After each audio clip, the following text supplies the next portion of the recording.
You signal.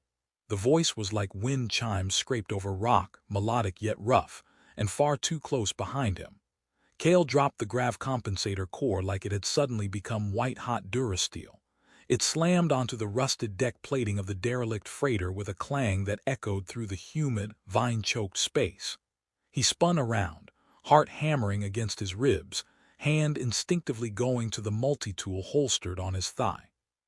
Standing barely 3 meters away, half hidden by the dangling power conduits dripping with alien condensation, was a woman.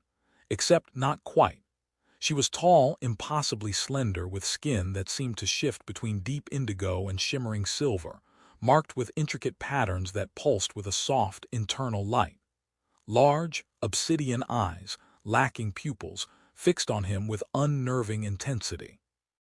Fin-like membranes flared along her forearms, rippling slightly and delicate, almost feathery tendrils drifted from her temples, glowing faintly at the tips. She mimicked the posture he'd just abandoned, braced legs, tensed core, one arm crooked as if lifting something heavy. Her own version of flexing. Then she made the sound again, a low, throaty vibration that sounded disturbingly like panting. Signal, she repeated, tilting her head. The bioluminescent patterns on her skin shifted, swirling into tighter spirals. Strong signal, for joining. Cale stared, mouth dry. He was deep in the wreckage of a Xylotian scout ship, crashed decades ago in the sweltering guts of Xantus Prime's primary jungle. He hadn't seen another sentient being in 3 rotations, certainly not one that looked like this. Signal. Lady, the only signal I was sending was about to slip a disc lifting this damned core. He gestured vaguely at the heavy metal cylinder. Flexing. It wasn't an invitation. Her large eyes blinked slowly, a translucent nictitating membrane sweeping across them. The tendrils near her temples twitched, their glow brightening. She took a step closer, moving with a fluid grace that seemed utterly out of place in the decaying metal carcass. The air around her shimmered faintly, carrying a scent like ozone and exotic blooms. Not invitation. Her voice held genuine confusion, the strange resonance making the deck plates vibrate almost imperceptibly under his boots. Physical display, peak prowess, demonstration of readiness. She gestured towards his bicep, then back to her own slender, almost deceptively fragile-looking arm, which now showed faint lines of light tracing underlying musculature he hadn't noticed before. You show strength, I see. He ran a hand through his sweat-damp hair. Look where I come from, straining to lift heavy salvage isn't exactly mating criteria. He wasn't sure why he used that word, but her focus felt intensely primal, assessing. It's just work. She frowned, the luminous patterns on her brow furrowing. Work? Why display such effort if not for observation? Her gaze swept over him again, lingering on his shoulders, his chest. The panting sound started again, softer this time, almost a purr. It sent an unwanted shiver down his spine. This was insane. He was alone, cornered in a derelict ship by an alien woman who thought his physical labor was foreplay. And damn it, despite the absurdity, despite the clear danger signals his brain was screaming, there was something captivating about her otherworldly beauty, the sheer confidence in her stance, the way her light seemed to pulse in time with some silent rhythm. He needed to regain control. Right, okay. Misunderstanding. Cultural wires crossed, big time. He forced a casual tone, straightening up, trying to project harmless scavenger, not potential mate. I'm Cale, just trying to pull some tech before the jungle reclaims this whole wreck. He offered a tentative hand. And you are. She watched his outstretched hand, her head tilted again. The tendrils near her temples pulsed faster. She didn't take his hand. Instead, she stepped closer still, invading his personal space entirely.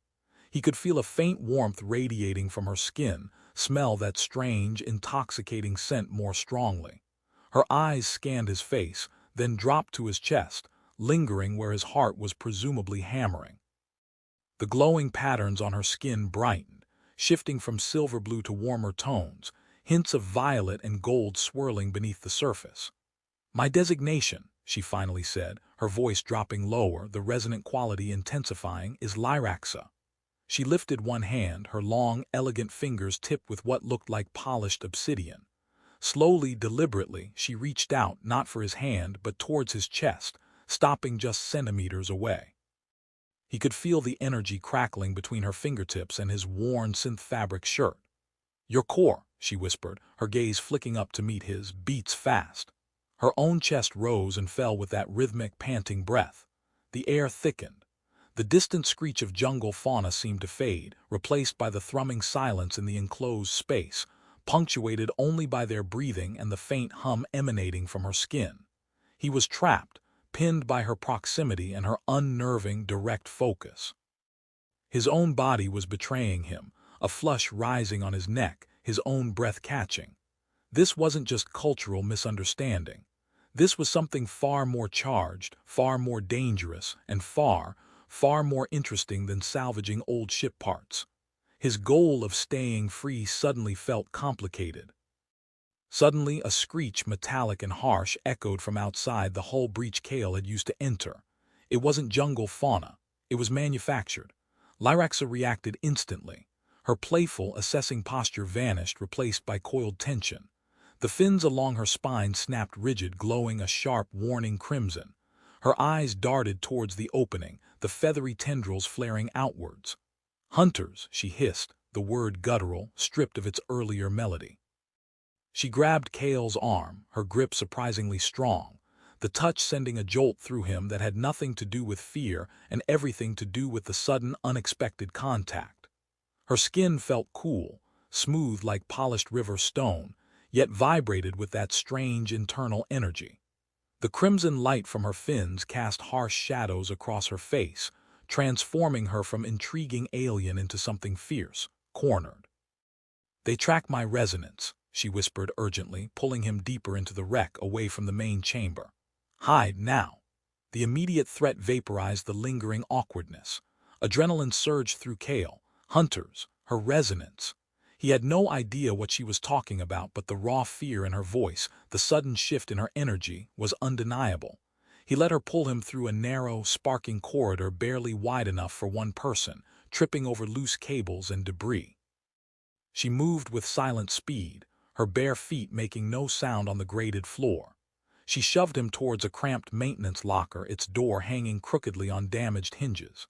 "In," she commanded, her voice tight. He scrambled inside, the space smelling of stale lubricant and decay. She slipped in beside him, pulling the damaged door as closed as it would go, plunging them into near-total darkness, broken only by the soft, now rapidly shifting, bioluminescence of her skin. They were pressed together, shoulder to hip, her cool skin a stark contrast to the humid heat. He could feel the rapid rise and fall of her chest, hear that faint, panting breath beside his ear, now clearly driven by fear, not whatever it was before. Outside, heavy, clanking footsteps approached the main chamber. The darkness was absolute except for Lyraxa. Her skin glowed softly, a muted tapestry of blues and greens now. The warning crimson faded but replaced by anxious, flickering pulses of silver along her limbs. They were crushed together in the tiny maintenance space. Her hip pressed against his thigh, her shoulder brushed his chest with every shallow breath she took. He could feel the subtle vibration through the points of contact, a low thrumming that seemed to emanate from her core. It wasn't unpleasant, just alien, strange. He tried to stay perfectly still, straining his ears. Heavy magnetic boots stomped onto the deck plating outside the locker. Harsh, guttural voices echoed, distorted by the metal confines. They weren't speaking galactic basic. Kale held his breath. Lyraxa was rigid beside him, her entire body thrumming like a plucked wire. One of her hands instinctively found his forearm again, gripping it tightly. He didn't pull away. Her fear felt tangible, radiating off her in waves that prickled his skin. He could smell the ozone scent stronger now, sharper, tinged with something metallic, like fear sweat if her species had such a thing. The voices outside seemed to be arguing, punctuated by the crash of something heavy being overturned, probably the grav compensator core he dropped. Kale risked a glance down at Lyraxa. In the dim, shifting light of her own body, her face was taut, her large eyes wide, fixed on the sliver of light under the damaged door. The delicate tendrils near her temples were pressed flat against her skin, their light extinguished. She looked younger now, vulnerable. The fierce warrior aura had momentarily retreated, replaced by the stark reality of being hunted. A sudden, sharp impact rattled the locker door, making them both jump.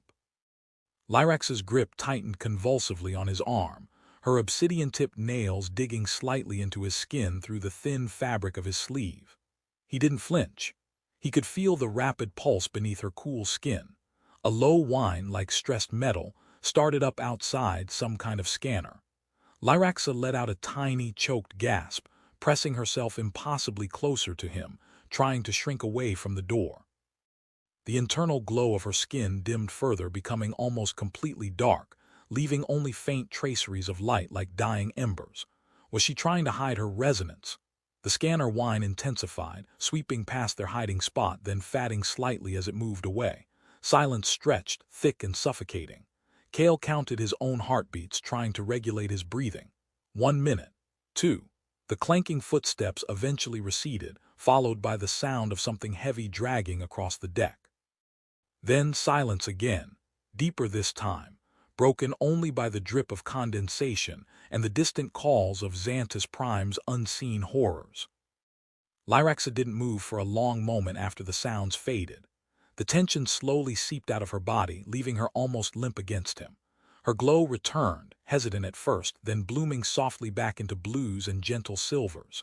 She released his arm, her hand sliding away, leaving a phantom imprint of coolness and pressure. "Gone," she breathed, the sound barely audible. The resonance in her voice was muted, rough with residual fear. He nodded, though she probably couldn't see it clearly. Yeah, seemed like they were looking for something specific, or someone. He kept his voice low. "You," she finally shifted, creating a sliver of space between them. He instantly missed the contact, a ridiculous thought under the circumstances. "They hunt Xylotian," she confirmed, her voice regaining some of its strength. "Especially exiled ones." Exile. That explained why she was alone in a decades-old wreck. "Why?" he asked softly. "What did you do?" Her glow flickered, a brief flash of violet. "Resisted, fought, refused alignment." The words were clipped, reluctant. He got the sense that alignment meant something far more significant than just agreeing with someone. She pushed lightly against the damaged door. It scraped open a few centimeters, revealing the dimly lit, debris-strewn corridor. No immediate threat seemed present. "We must leave this wreck. They will circle back." She looked at him then, her large, dark eyes seeming to probe his in the gloom. "You aided me, hid me. Why?" He shrugged, uncomfortable under her direct gaze. Seemed like the thing to do. Besides, they didn't sound friendly. Anyone hunting someone with scanners like that isn't collecting for charity. Also, he admitted silently, he was intensely curious, and maybe, just maybe, slightly protective already. She studied him for another moment, her expression unreadable in the shifting light. "You are complex, Cale the Scavenger." She pushed the door open further and slipped out into the corridor, her earlier grace returning. "Come, the jungle is safer than this metal trap." He followed her out, stretching cramped muscles. Safer. The Xantus Prime jungle was notoriously lethal, but looking back at the violated space of the main chamber, littered with newly overturned debris, he had to agree. Anywhere was better than waiting here for those hunters to return. And sticking with the glowing, panting, exiled alien suddenly seemed like his best, and most interesting, option for survival. They moved quickly through the decaying ship, Lyraxa leading the way with an unerring sense of direction, her bare feet silent on the corroded walkways. Cale followed, his own booted steps feeling clumsy and loud in comparison. She navigated the labyrinthine corridors towards a secondary hull breach on the opposite side of the wreck from where he'd entered, one partially obscured by thick, rope-like vines dangling from the jungle canopy above. As they neared the opening, sunlight streamed in, thick and humid, illuminating dust motes dancing in the air. Lyraxa paused just inside the shadows, scanning the dense foliage outside. Her skin patterns shifted, mimicking the dappled light filtering through the leaves, a natural camouflage that made her blend surprisingly well with the environment. "Clear," she murmured, then slipped through the jagged opening into the blinding green chaos of the jungle. Kale shielded his eyes for a moment, adjusting to the sudden brightness and the cacophony of alien insect calls and unseen animal cries. The air here was thick, heavy with the scent of damp earth, decaying vegetation, and cloyingly sweet blossoms. He stepped out after her, the oppressive heat wrapping around him like a wet blanket. "Okay," he said, swatting away a buzzing insect the size of his thumb. "Jungle's safer, you said. Define safer." Lyraxa glanced back at him, a flicker of something that might have been amusement in her dark eyes. The fin along her spine gave a slight, playful ripple. "Safer than them," she clarified, gesturing vaguely back towards the wreck. "Here the threats are predictable." She started walking, pushing aside broad, leathery leaves with effortless grace, and less likely to carry pulse rifles. He fell into step behind her. "Fair point. So, Lyraxa the Exiled, any particular destination in mind? Or are we just enjoying a scenic hike through this death trap?" Her bioluminescence pulsed a warm gold for a moment. "There are ancient places on this world, places of resonance, sanctuary." "Resonance again? What is that exactly? Some kind of Xylotian Wi-Fi?" She stopped and turned, regarding him with that unnerving focus. "It is connection, energy. The world breathes, Kale the Scavenger. The stars sing. Resonance is listening, feeling." She tilted her head. "Your species, you feel little." "We feel," he countered, slightly defensive. "Anger, fear, love, lust, the usual." He tapped his chest. "It's just more internal, less glowy." She made that soft panting sound again, but this time it seemed thoughtful, curious. "Internal." She reached out, her fingers hovering just above his arm. "May I?" He hesitated. Every instinct screamed against letting this unpredictable alien touch him, especially after the mating display confusion. But her eyes held genuine curiosity, not the predatory focus from before. And damn it, he wanted to know what she meant by feeling resonance. "Okay," he said, bracing himself. "But if I suddenly propose marriage, we're having words." Her lips curved in what might have been a smile, revealing faintly iridescent in her lip coloration. Her fingers, cool and smooth, settled gently on his forearm. It wasn't like the frantic grip in the locker. This was light, questioning. At first, nothing happened. Then a faint warmth spread from the point of contact, followed by a low, almost subsonic hum that seemed to vibrate deep in his bones. It wasn't unpleasant, more like standing too close to a powerful engine. Her glow intensified, intricate patterns swirling across her skin, reflecting in her dark eyes. "Your energy," she murmured, her voice taking on that resonant quality again, "is tightly shielded like a locked vault, but strong, buzzing." She tilted her head, concentrating. "Fear, yes, residual. Annoyance, considerable." He snorted. "You don't say." "And curiosity." Her gaze flicked up to meet his, her eyes seeming to deepen. A flicker of something else, heat. He felt his face flush. "Just the humidity," he mumbled, trying to pull his arm back. Her grip tightened fractionally, not painfully but firmly.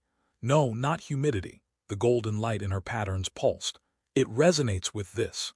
She touched her own chest lightly with her free hand. The panting sound returned, low and rhythmic. Oh hell, this was getting complicated fast. He managed to gently disengage his arm. "Right, fascinating stuff, alien energy fields. Can we focus on the not getting eaten by giant jungle slugs part of the plan now? Sanctuary sounds good."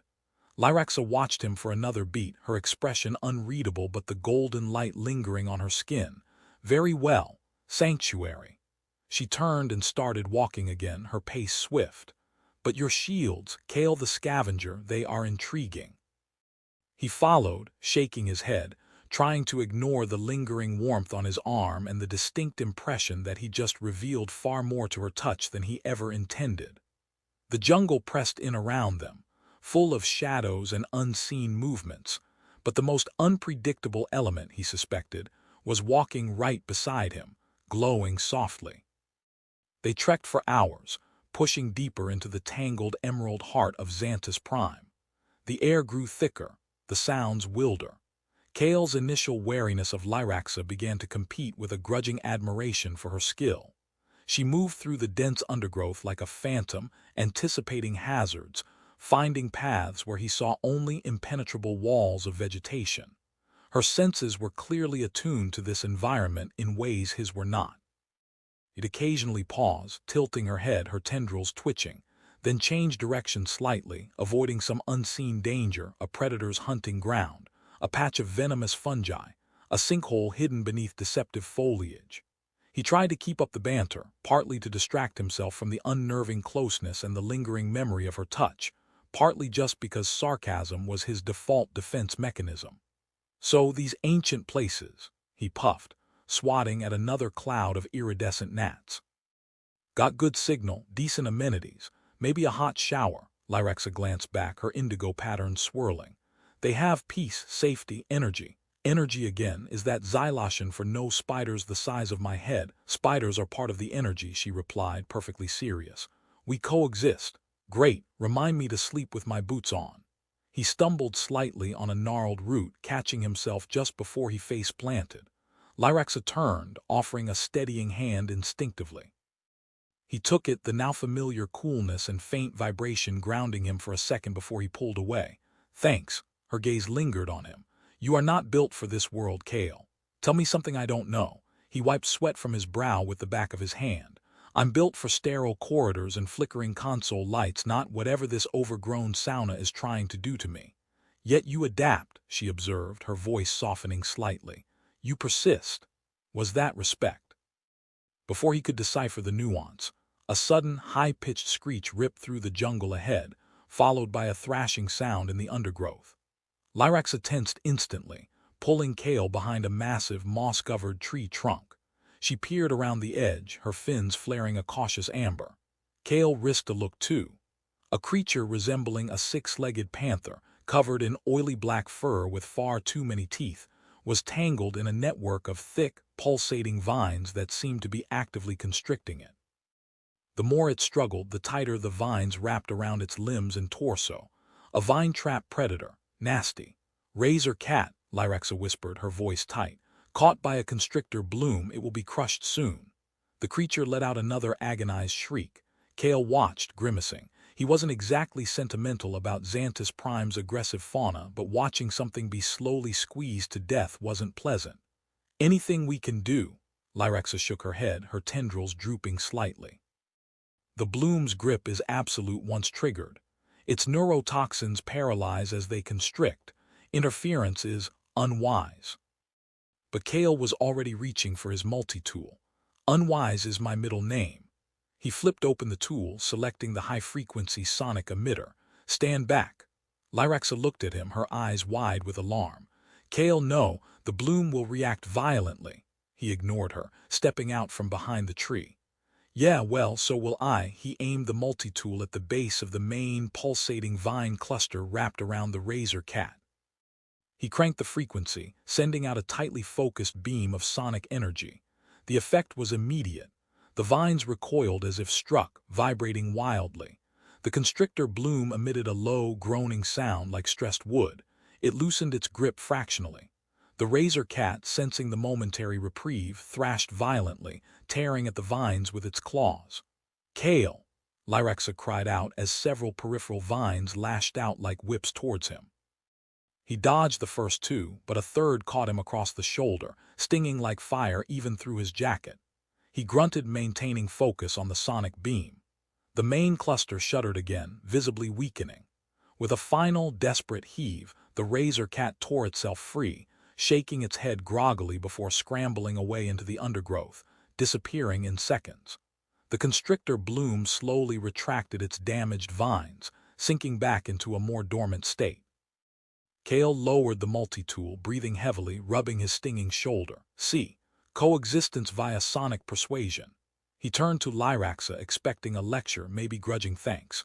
Instead, he found her staring at him, her entire body radiating a brilliant, almost blinding golden light. The panting sound was back, louder, faster, more intense than before. Her fins were fully flared, trembling slightly. The tendrils near her temples danced with energy. She took a step towards him, then another, her gaze fixed on him with an intensity that dwarfed her earlier curiosity. It felt possessive, raw. You fought the bloom, she breathed, her voice thick with resonance. For the razor cat, a predator. It was suffering, Kale said, suddenly feeling defensive, awkward under that burning golden gaze. Didn't seem right. She stopped directly in front of him, close enough that he could feel the heat pulsing from her skin. You risked yourself, expended energy. For compassion, she reached out, her hand trembling slightly, and touched the spot on his shoulder where the vine had struck him. Her touch sent a cascade of sparks across his nerves, a dizzying mix of pain and pleasure. The golden light surrounding her seemed to seep into him through her fingertips. Such waste, she whispered, but her eyes, her energy, the rapid rise and fall of her chest told a completely different story. Such strength. Her other hand came up, tracing the line of his jaw. Her touch was electric. The air crackled. The jungle faded again. There was only the heat, the light, the sound of her panting breath, and the overwhelming sensation of being utterly, completely seen and desired. Restraint felt like a fraying thread about to snap. The intensity held for a breathless moment, thick and volatile. Her fingers trembled against his skin, her golden glow pulsing like a captured star. Kale's own breath hitched, trapped somewhere between his lungs and his throat. The jungle, the hunters, the exhaustion, it all receded, leaving only this charged space between them, humming with unspoken need. He could feel the tremor in her touch, see the conflict in the depths of her obsidian eyes, confusion warring with an instinct far older, far more primal. He reached up, his own hand unsteady, and gently covered hers where it rested on his cheek. Her skin was surprisingly soft beneath the cool surface smoothness. The contact sent another jolt through him, a feedback loop of escalating sensation. Her glow brightened, threatening to overwhelm his vision. The panting deepened, becoming almost ragged. "Lyraxa," he started, his voice rough, unsure what he even meant to say. To stop this, to encourage it. He didn't know. He was losing himself in the sheer sensory overload. Just as the fragile tension seemed about to shatter into something irrevocable, a deafening crack of thunder split the sky overhead.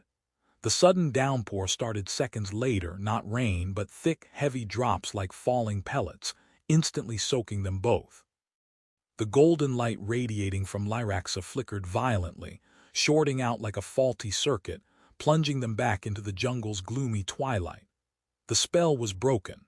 She snatched her hands back as if burned, stumbling slightly, her breath catching in a gasp that was pure shock this time. The brilliant gold vanished, replaced by chaotic, flickering patches of muddy brown and startled silver. "The storm," she stammered, looking around wildly as the deluge intensified, drumming hard against the broad leaves overhead. "We need shelter, now." The sudden shift was jarring. One moment primal connection, the next frantic survival mode. Kale shook his head, trying to clear the lingering buzz from his nerves. The cold rain was actually a welcome shock, dousing the internal fire she'd ignited. "Right, shelter. Your ancient resonant places got roofs." "One. Nearby," she said, already moving, pushing through the now slick foliage. "A cave system, used by my ancestors." He followed quickly, the cold rain plastering his hair to his forehead and soaking through his clothes. The jungle floor was rapidly turning to mud, making footing treacherous. They half ran, half slid through the downpour, the roar of the rain drowning out all other sounds. Lyraxa seemed to navigate by instinct, unerringly finding a narrow game trail that led upwards along a rocky incline. After several minutes of scrambling ascent, she ducked under a curtain of dripping vines, revealing the dark mouth of a cave. They stumbled inside, collapsing just beyond the reach of the driving rain. The air within was cool, damp, smelling of minerals and old dust. It wasn't large, just a shallow cavern extending perhaps 10 meters back into the rock face, but it was dry. Kale leaned against the cave wall, catching his breath, water sluicing off him. Lyraxa stood near the entrance, watching the torrential downpour, her arms wrapped around herself. Her bioluminescence was still erratic, pulsing dimly in disorganized patterns of bruised violet and gray. She was trembling, though whether from cold or the residual shock of their interrupted moment, he couldn't tell. Probably both. The intensity of the near connection hung in the air between them, unspoken, unresolved. The sudden drenching hadn't washed it away, only put it on pause. He could still feel the phantom heat of her touch on his face, see the memory of that blinding golden light behind his eyelids. He cleared his throat. "Well," he said, trying for levity and mostly failing. "Saved by the weather." Lyraxa didn't turn. "The planet provides," she murmured, her voice flat. or interrupts. He pushed off the wall, moving cautiously towards her. He stopped a meter away, respecting her space, though every nerve ending screamed for contact again. Lyraxa. What just happened back there? The gold light, the everything. She finally turned to face him, her expression troubled. The flickering light cast strange shadows on her features. It is difficult to explain in your terms, she hesitated. My species, we bond through resonance, shared energy, strong emotions, threat, protection, sacrifice, they generate powerful resonant surges. So me playing hero with the sonic screwdriver generated an unexpected surge, she admitted, her gaze dropping. Stronger than I anticipated, stronger than I have felt ever. Compassion is not typically a catalyst for that kind of intensity. That kind of intensity, Kale repeated softly. You mean the kind that makes you glow like a supernova and pant like you've run a marathon? Her chin lifted, a spark of defiance in her eyes, though the violet light still flickered uncertainty. It is a response to a potential mate displaying significant protective prowess and resonant compatibility. He stared at her. Mate, we're back to that. I thought we cleared up the flexing thing. That was superficial display, she said impatiently. This was action, risk, intent, your energy signature. It flared, it called. She took a step closer, her voice dropping again, regaining some of its resonant hum, and mine answered. The air thickened again, the memory of the golden light almost palpable. The rain outside roared, isolating them in the small, dim space. He could see the pulse returning to her skin, a slow, tentative rhythm of silver and blue. His own body responded instantly, heat coiling low in his gut. The thread of restraint, already frayed, was wearing dangerously thin again. This cave felt far too small, far too intimate. The storm outside wasn't interrupting anymore. It was creating a crucible. The silence stretched, filled only by the drumming rain and the echo of her words. It called, and mine answered. Kale's heart hammered against his ribs, a frantic counterpoint to the storm outside. He looked at Lyraxa, truly looked at her, the strange, captivating beauty, the underlying strength, the vulnerability flickering in her eyes and in the uncertain pulse of her light.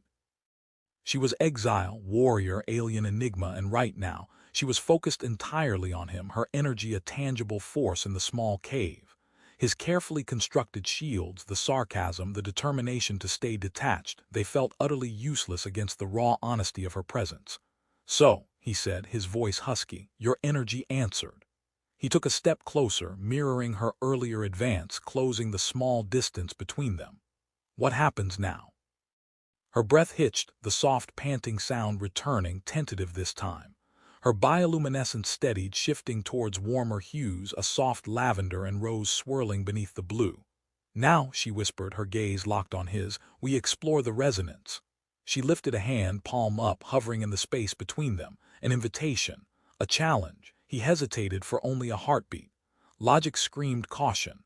Experience warned of entanglement. But the fierce curiosity, the undeniable pull he felt towards her, drowned it all out. He placed his hand against hers. The contact was electric, not the jarring shock of before, but a deep, thrumming connection that resonated through his entire body. Her skin was cool, but a wave of heat pulsed from her palm into his, intensifying the low vibration he'd felt earlier. Her light surged, washing the cave in vibrant violet and gold, chasing away the shadows. Patterns swirled across her skin in complex, mesmerizing waves, reflecting in the dark pools of her eyes. He felt open, exposed, as if her touch bypassed his physical form and plugged directly into his core, reading the jumbled mess of fear, loneliness, and long-suppressed desire he kept hidden there. And somehow it felt like she wasn't judging, only acknowledging, accepting. Her other hand came up, mirroring the first, pressing against his chest, directly over his heart.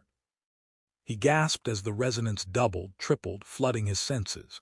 It was overwhelming, intimate beyond anything he'd ever experienced.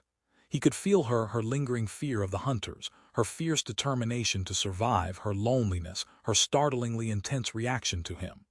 It wasn't just thought or emotion. It was raw, unfiltered being, shared through touch and light and vibration. Kale, she breathed, her voice thick with the resonant hum, vibrating against his chest. Her name felt like a key, turning a lock inside him. He reacted instinctively, pulling her closer, his arms wrapping around her slender waist. She flowed against him, fitting perfectly, her body both alien and undeniably female. Her arms circled his neck, her cool skin a shocking contrast to the heat building within him. The feathery tendrils near her temples brushed against his cheek, sending shivers down his spine. He lowered his head, his lips finding the curve of her neck, tasting the strange, intoxicating scent of ozone and bloom on her skin. She arched against him, a low gasp vibrating through her body, her light flaring impossibly bright. Her hands tightened in his hair, pulling his mouth back towards hers. Her lips were soft, cool, surprisingly pliant. The kiss was tentative at first, an exploration of textures and temperatures, then deepened rapidly, driven by the pent-up tension, the undeniable magnetic pull. It wasn't just lips and tongues. It was an exchange of energy, a merging of resonances that left him dizzy, breathless. He fumbled with the fastenings of his soaked jacket, needing to feel her skin against his. She helped him, her long fingers surprisingly deft, pulling the fabric away. His synth shirt followed, discarded onto the damp cave floor. Her hands explored his bare skin, tracing the lines of muscle on his chest and back, her touch sending waves of fire and that deep, resonant hum through him. Her own simple, tunic-like garment seemed to melt away under his questing hands, revealing skin that felt like cool silk over warm steel. The bioluminescent patterns danced across her body, shifting, intensifying with every touch, every kiss, every shared breath. He lifted her easily, her light weight almost startling, and carried her deeper into the cave, away from the entrance, laying her down on a patch of relatively smooth, dry rock. The violet and gold light pulsed around them, creating an intimate, otherworldly glow. He knelt beside her, his gaze tracing the intricate, shifting light patterns that highlighted the elegant lines of her body, the subtle flare of her fins, the delicate structure of her limbs.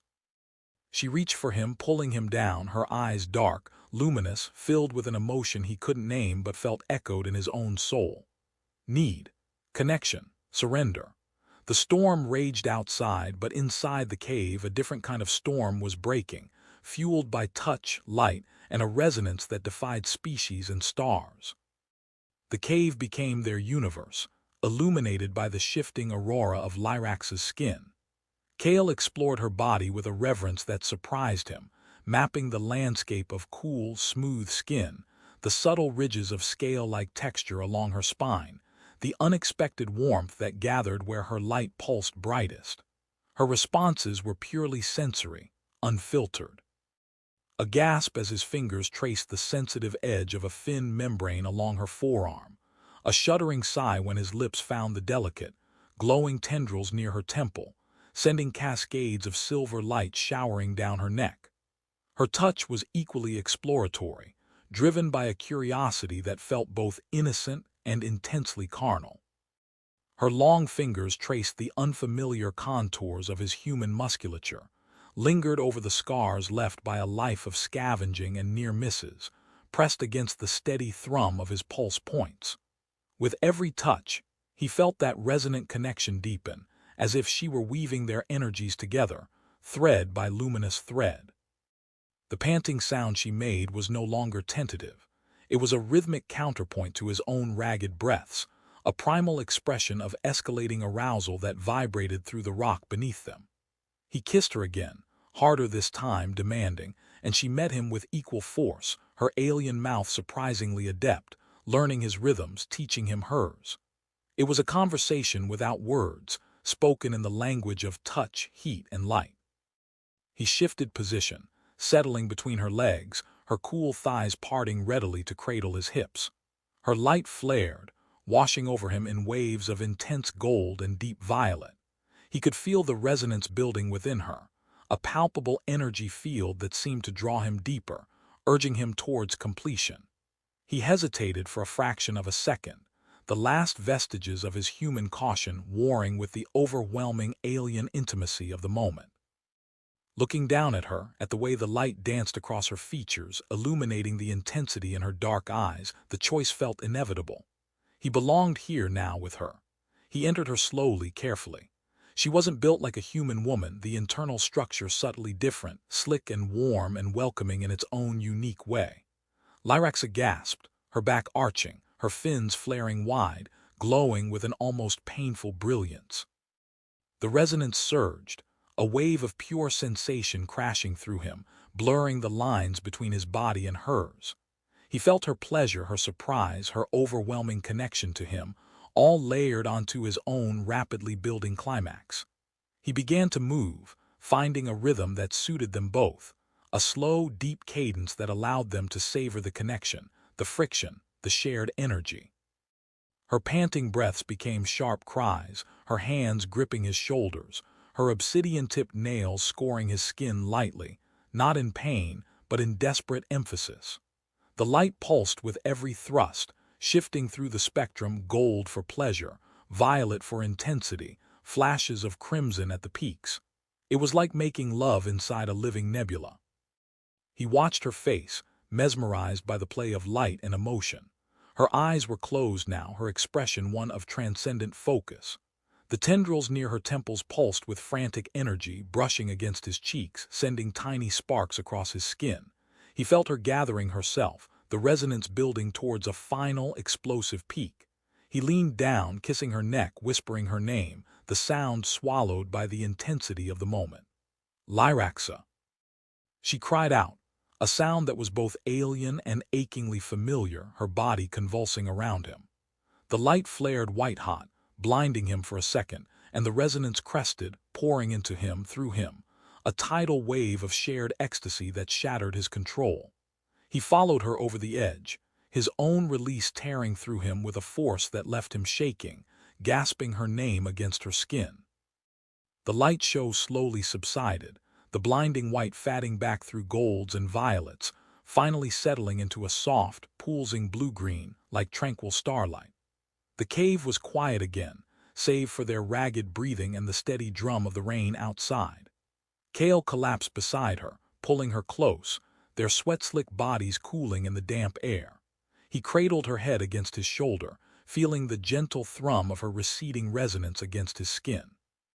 She curled against him, her hand resting over his heart, her breathing slowly evening out.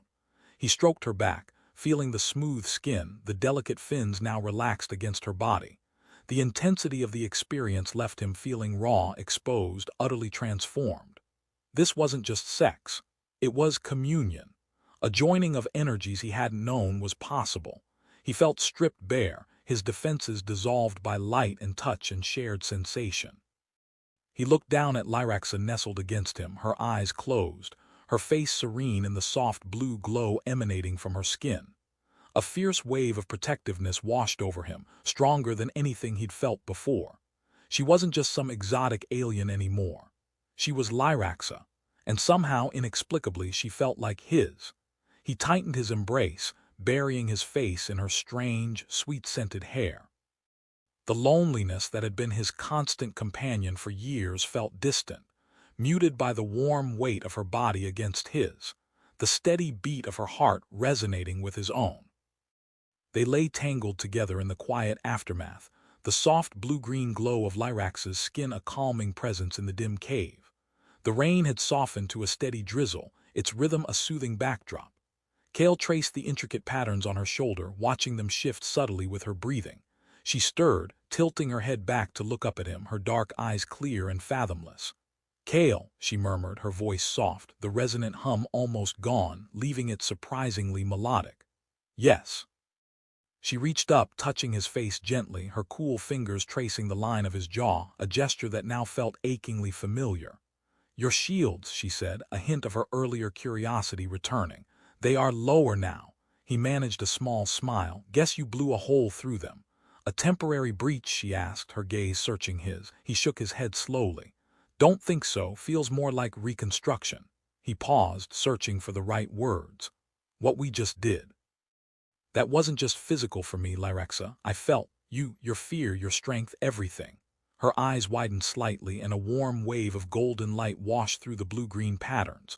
"And the wall around your core it opened, showed me the loneliness, the hidden kindness you tried to mask with harsh sounds." She touched his chest over his heart. "And the resonance it accepted, welcomed." A comfortable silence fell between them, filled with a new understanding. The awkwardness, the teasing conflict of their first encounter felt worlds away. This was different, deeper. He finally voiced the question that had been nagging at him. "The hunters, why are they after you? What does refused alignment mean?" Lyraxa sighed, the light dimming slightly, shifting towards cooler silvers. She eased away from him slightly, sitting up, pulling her simple tunic back around her, though the gesture felt more about gathering her thoughts than modesty. "My people, the Xylotian hegemony, prizes unity above all. Alignment is merging consciousness, subsuming the individual will into the collective harmony guided by the matriarchs." Kale frowned. "Sounds like a fancy word for brainwashing."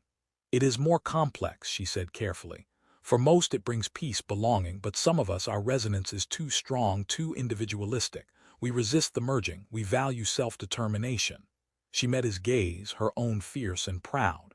"I was born to a high-ranking lineage, expected to align, to become a conduit for the matriarch's will. I refused. I fought my trainers, my family. I spoke out against the suppression of discordant resonance." Her light flickered with remembered anger, hints of crimson sparking at the edges. "They declared me dissonant, a threat to harmony. Exile was the lenient sentence. Others are silenced permanently. The hunters are enforcers, tasked with retrieving or eliminating dissonance who escape." Kale listened, a knot tightening in his stomach. Galactic politics, species-wide conformity, hunters. It was far heavier than simple salvage runs. He reached out, taking her hand. Her fingers curled around his instinctively. "So you ran." "I fled," she corrected. "Stowed away on a trader, ended up jettisoned in an escape pod near this system when the ship was attacked by pirates. My pod was damaged, crashed here weeks ago. I've been surviving, hiding, trying to reach the old resonant sites, hopping to find a way off this planet before the hegemony tracers or independent hunters found me." She looked down at their joined hands. "They tracked my resonance signature from the crash. And now they know you're still alive," Kale finished grimly. "And probably that you're not alone if they scanned the wreck after we hid." Lyraxa nodded, her expression somber. "My presence endangers you, Kale." He squeezed her hand. "Hey, we're past that. Your fight is my fight now." The words came out easily, naturally, and he meant them. The thought of leaving her to face the hunters alone was inconceivable. Her head snapped up, her eyes wide, searching his face. A brilliant wave of pure gold washed over her skin, warm and bright. "You claim my struggle.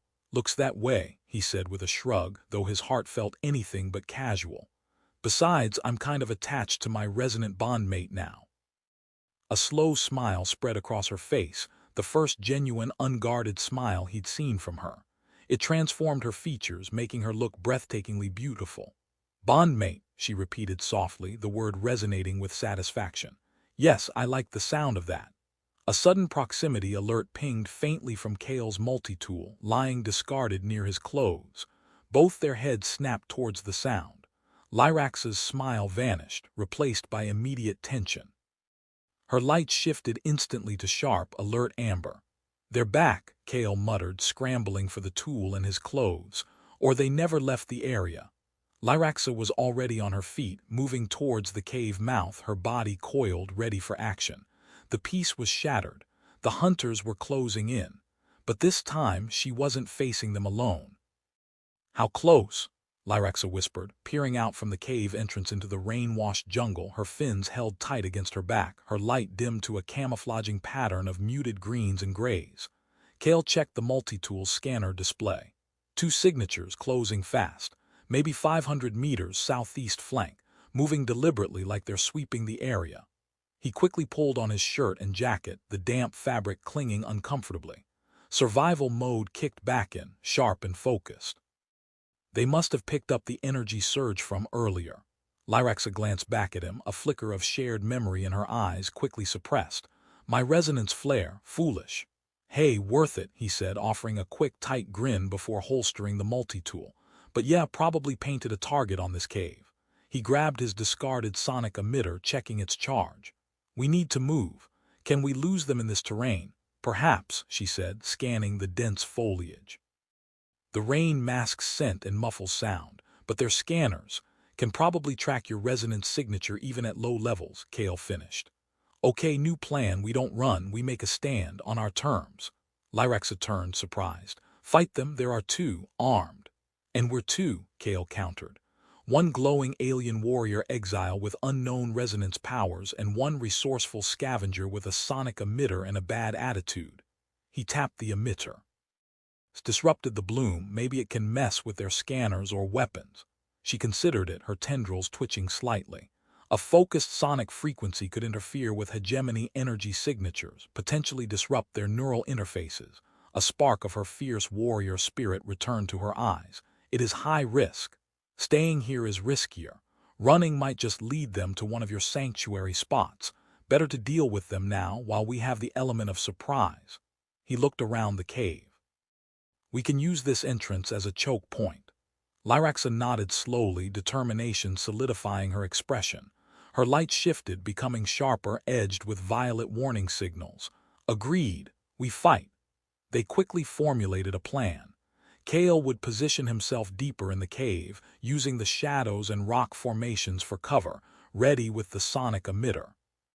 Lyraxa would wait just inside the entrance, using her natural camouflage and senses to give them warning, ready to engage first, drawing them into the narrow opening. It was simple, brutal, and relied heavily on Lyraxa's combat abilities, whatever they were. He found a defensible spot behind a cluster of stalagmites, offering a clear line of sight to the entrance but keeping him mostly concealed. He checked the emitter settings again, switching to a broader, disruptive frequency. Lyraxa flattened herself against the cave wall near the entrance, her skin patterns merging almost perfectly with the damp rock and clinging moss. Only the faint poolsing of violet along her fins betrayed her presence. They waited. The only sounds were the dripping water inside the cave and the soft patter of rain outside. Minutes crawled by. Kale's muscles tensed, adrenaline singing in his veins. He watched Lyraxa, saw the absolute stillness in her posture, the focused intensity in her eyes.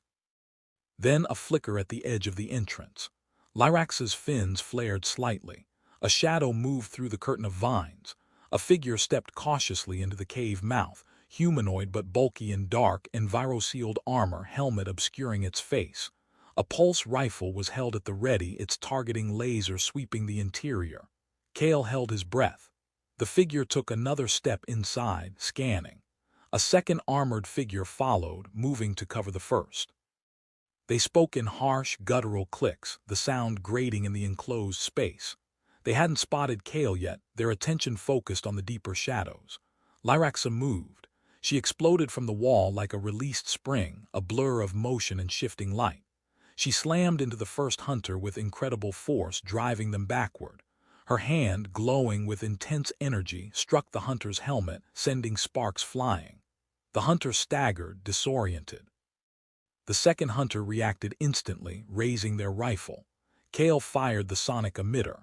A high-pitched whine filled the cave, painfully loud. Both hunters flinched, clutching their helmets. Their targeting lasers flickered and died. Weapons whined as energy systems overloaded. Lyraxa pressed her attack, moving with blinding speed. She disarmed the first hunter with a swift, brutal strike, sending the pulse rifle clattering across the floor. Her movements were fluid, predatory, unlike anything Kale had ever seen. She wasn't just fighting. She was dancing, weaving around the hunter's clumsy, armor-encumbered movements, striking with precision and focused energy. The second hunter, recovering slightly from the sonic blast, tried to draw a sidearm. Lyraxa whirled, a fin along her forearm hardening into a razor-edge glowing crimson. She slashed downwards, cutting through the hunter's weapon hand with terrifying ease. The hunter screamed, stumbling back, clutching the sparking stump. Kale kept the sonic pressure up, the beam focused on the hunters, keeping their systems scrambled.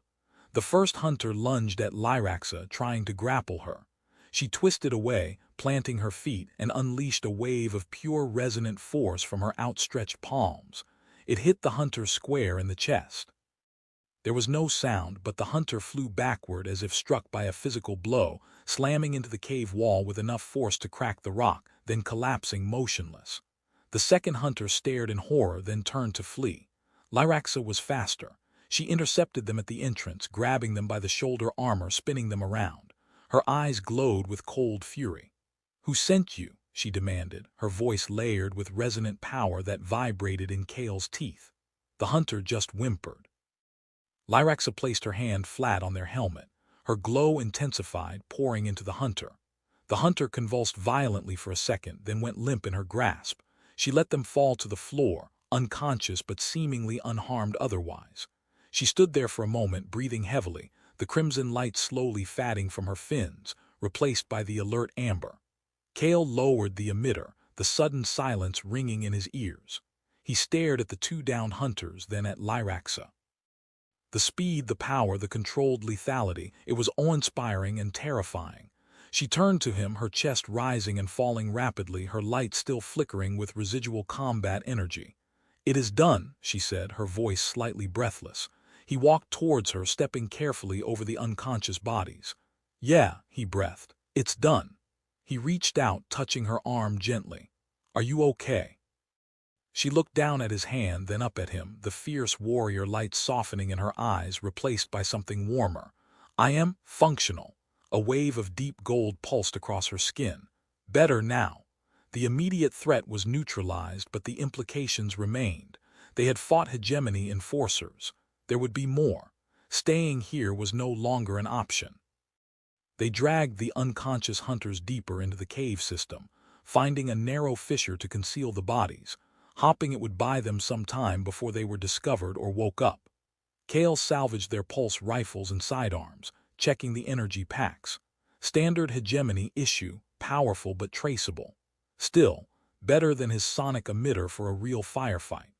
Lyraxa stripped the hunters of their communication devices and any tracking equipment she could identify, crushing them underfoot. Her movements were efficient, grimly methodical. The aftermath of combat settled heavily in the small cavern. The adrenaline faded, leaving behind exhaustion and the stark reality of their situation. Kale sat heavily on a rock ledge, running a hand through his damp hair. Lyraxa came to sit beside him, the close proximity feeling natural now, necessary. Her light had settled back into a calm, steady blue-green, a comforting presence in the gloom. "They will know something went wrong when these two don't report back," Kale said quietly. "They'll send more, probably better equipped." Lyraxa nodded, her gaze distant.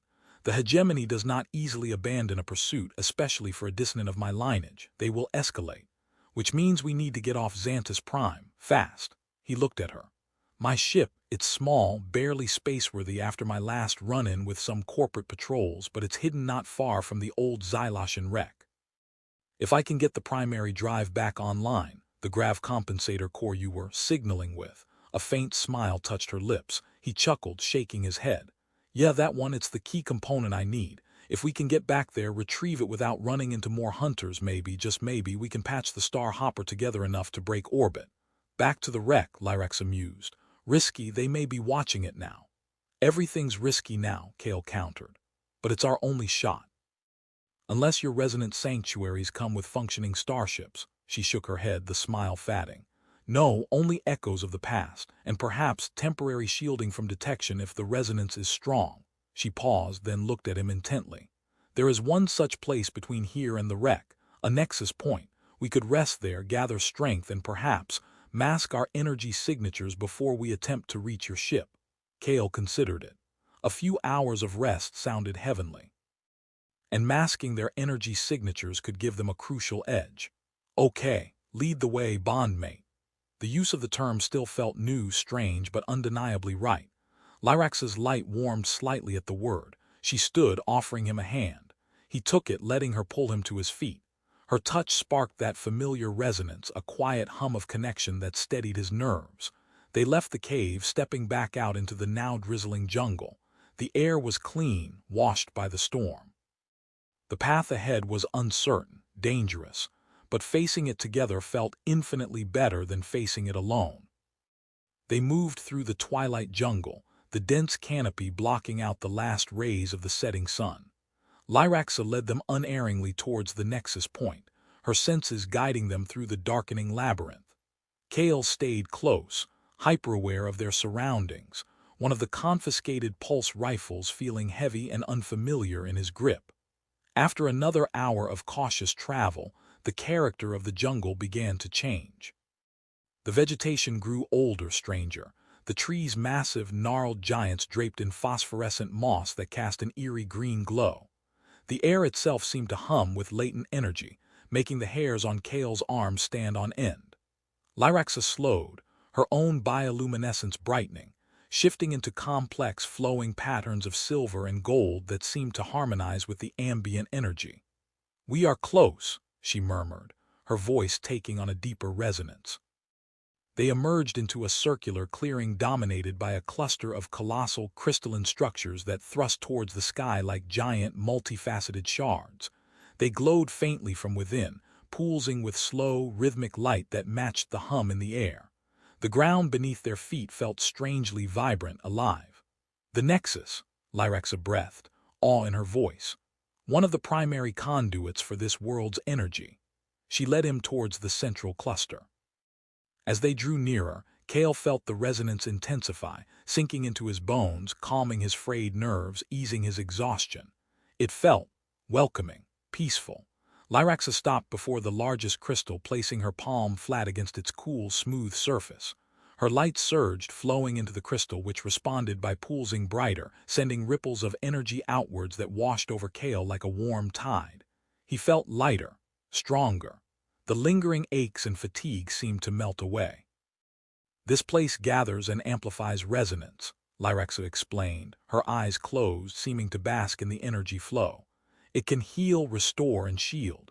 While we are within its field, our individual signatures should be masked, blended with the planet's own." Kale leaned his rifle against a smaller crystal and sank gratefully onto the soft, mossy ground near the base of the main structure. The humming energy soaked into him, a profound sense of peace stealing over him. He watched Lyraxa as she communed with the crystal, her form bathed in the combined light of her own patterns and the structure's internal glow. She looked ethereal, powerful, ancient, part of this world in a way he could never be, yet bonded to him. It was a paradox he was only beginning to comprehend. After several minutes, she turned from the crystal, the amplified energy slowly receding, leaving her looking refreshed, vibrant. She came and sat beside him, tucking her legs beneath her gracefully. "Better?" she asked softly. "Much," he admitted. "Never felt anything like it." He looked around the glowing clearing. "This place, it's incredible." "It is sacred," she said simply. "A place of connection before the hegemony demanded alignment above all else." A comfortable silence settled between them again, filled only by the gentle hum of the nexus. Kale found himself studying her profile in the soft light, the elegant curve of her neck, the delicate structure of her features, the way her light subtly shifted with her thoughts. He reached out, hesitating only slightly before gently touching her cheek. She leaned into his touch, her eyes fluttering closed for a moment, a soft sigh escaping her lips. The connection sparked between them, warm, intimate, familiar now. "Lyraxa," he began, his voice low, "what happens after, if we get off this rock?" Her eyes opened, meeting his. The question hung in the air, heavy with unspoken hopes and fears. "I do not know," she admitted honestly. "My path was one of survival, of finding refuge. I did not plan beyond that." She searched his face. "And you, Kale, your path was one of solitude, of keeping distance." "Yeah, well," he said, a wry smile touching his lips. "Paths change, sometimes they merge." He leaned closer, his gaze dropping to her lips. "I don't want to lose this. Lose you." Her breath hitched, and a wave of warm gold pulsed across her skin. "The resonance between us is strong," she whispered. "A bond formed under duress, yet undeniable." She lifted her hand, mirroring his gesture, her cool fingers tracing his lips. "Perhaps our paths were always meant to converge here." He closed the remaining distance, capturing her lips in a kiss that was vastly different from their earlier frantic coupling. This was slow, tender, full of the raw emotion and newfound vulnerability they had shared. It spoke of trust, of acceptance, of a future tentatively explored. The nexus hummed around them, amplifying the quiet resonance of their kiss, sealing a promise made not in words but in shared energy and mutual surrender. They had hunters to evade, a ship to fix, a galaxy to navigate, but here, in this sacred, glowing place, all that mattered was the connection between them, fragile yet fiercely bright. A new beginning, forged in chaos, nurtured in intimacy and glowing with uncertain promise.